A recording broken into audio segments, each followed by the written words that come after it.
profile. Again, I'm not super familiar with what this deck typically does in 2023, but I'll just show the list that I currently have been working with. We're playing Bujins because I didn't realize how good Terafum was and Mahitsu, so we're gonna be playing them. We got 2 copies of Maxi, just again for getting cards in your hand and preventing your opponent from trying to go too heavy too fast. 2 copies of Ash Blossom Joy Spring, again just really good to prevent your opponent from searching, sending from deck to grave, all that good stuff. We're playing 1 copy of Honestly, you could play 2, you could play 3. I'm just kind of messing with 1 right now. We're already playing the 1 Honest and the 2 Crane, which are basically Honest in the same right. Just a good battle trap. A lot of the Bujins that we're gonna be using a lot have like battle tricks and stuff like that, so that's fine. 2 Yamatos. During the end phase, you can add a Bujin monster from your hand to the deck to hand, then send a card from your hand to the graveyard. This is really good because all of our Bujins activate in hand or in the graveyard when we have a Bujin Beast Warrior type, so that's why we're playing that. We're playing 1 copy of Quillen. If you control a Bujin Beast type Bujin monster, you can banish it from your graveyard, destroy face-up card. Centipede has the same effect, but you destroy a spell or trap. Mikazuchi is another Bujin Beast Warrior type that can add a Bujin spell or trap card when you add a basic using Yamato's effect, basically. Arusada is good if a Bujin is banished face up from your field or graveyard. You can special summon him, which is good because it kind of pairs off really good with Hirume, just kind of like an extender. Hair is really good for protection. Quickest fact, you can banish this card from graveyard, target a Bujin type monster, Beast Warrior type, can't be destroyed with battle or card effects once per turn. Hirume, you can banish a Bujin, special summon it. This card is actually like really good just to kind of like extend and help push in more damage. And it's also really good because you can sometimes bait out your opponent's like destructions, and then Bujin Carnation becomes live because Hirume will be in the grave, and wherever we banish or summon it is in the banish zone too. You're looking fresh. Nah, you're looking fresh, man. Appreciate you though. Hope you're doing well, ATM.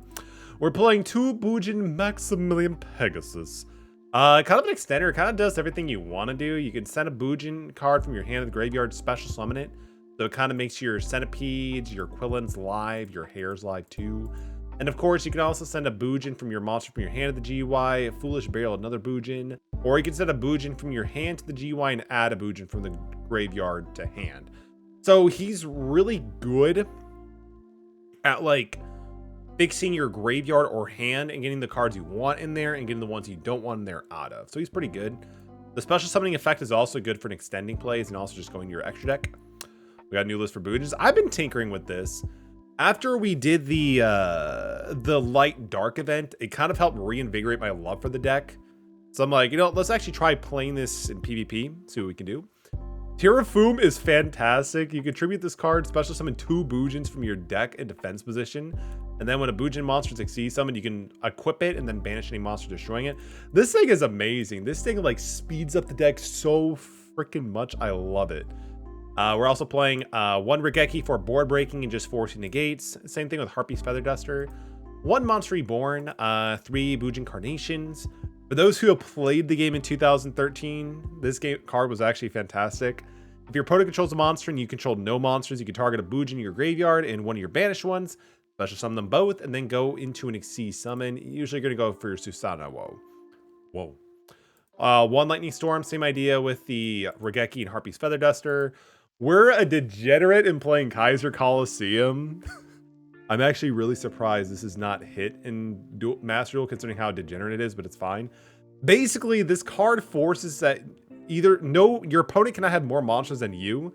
So if we summon like Susanoo or Yamato and play Kaiser, if they can't out Kaiser, it's kind of like Scoop City. It's great. 3 Tenki to search out are either Yamatos or more likely Terafums. 2 Imperm, and then 2 Solemn Judgments. Pretty standard. 2 Susanoo. He can attack all monsters your opponent control once, and then he can either act as a Rhoda or a Foolish Burial for Bujin monsters. Really good. Kagasuchi is alright. It's just another body. Generally, he can send the top 5 cards from your deck to the graveyard. It gains 100 attack for each Bujin that gets sent to the graveyard by this effect. And if a Bujin Beast Warrior type monster would be destroyed, you can detach a material. So he is pretty good for protection, but also just getting more stuff in your grave. Tsukiyomi is really good for just recurring. Like, it's good just to be able to pitch your hand, usually one card, then draw two cards. So it's fine for that. We don't go into Tsukiyomi too much. Exciton Knight, again, this thing was, when this card launched, this was insanely powerful and broken. It's still pretty decent, but it's kind of fallen a little bit. If your opponent controls more monster or more cards in their hand and field than you do, you get to blow up everything. Your opponent takes half the damage, or no damage this turn, but who cares? You're destroying an entire board if it actually resolves. We're trying the one Gaga Samurai. When I was doing some testing earlier, I had some issues where I just wasn't able to put enough lethal damage on board. Kind of going through the memory bank. Gaga Samurai is great. It's a 3,800 attack because it can make itself attack twice. So much drop on topping here. I try. Metal drop in the GUL. We'll see, man. We will see. We're trying out one number 70 Malevolent Sin as well. Again, just target removal is kind of decent. Number 41 Barguska. This is actually heavily censored, by the way. This used to be booze. Anyway, he is pretty good, just kind of like stalling on and doing some effect negations by forcing everything to go in defense position. The detach, you must detach a material each turn. If it doesn't, then it destroys itself. But it is just kind of nice to be able to kind of like stall out for a little bit and grab some more stuff if need be. We're also trying number 60 before stream, actually. I was kind of going through the extra deck, seeing some things we could add and tinker with, and this kind of came up. The reason why is you can detach 2. You get to draw 2 cards and discard a card, or you can special summon a monster from your GUI in defense position. You can also skip your battle phase of your next turn and double the attack of 1 monster. This is all inherently kind of good for Bujins because 1, we want to draw cards and discard cards and put them in the graveyard to make our animals live. 2, you can also special summon a monster from your GUI defense position by skipping your next main phase 1. Again, it's kind of like an all or nothing play because, again, if by having an additional monster like Terrafoon, for example, or Yamato, it can help you get a lot of value. So 60 seem pretty good. And then, of course, 3, if we actually have a Bujinti Susanoo, we could actually double his attack. And then he can attack everything at once. So number 60 kind of does a little bit of everything that we want the deck to do, but it's kind of just like for the, like a last ditch effort, right? I haven't done any testing, so we're gonna see how this goes. We have the Nightmare package. We have number Nightmare Cerberus. We have Phoenix. So basically this spins a special summon monster, this spins a card, this spins a back row, all the good stuff.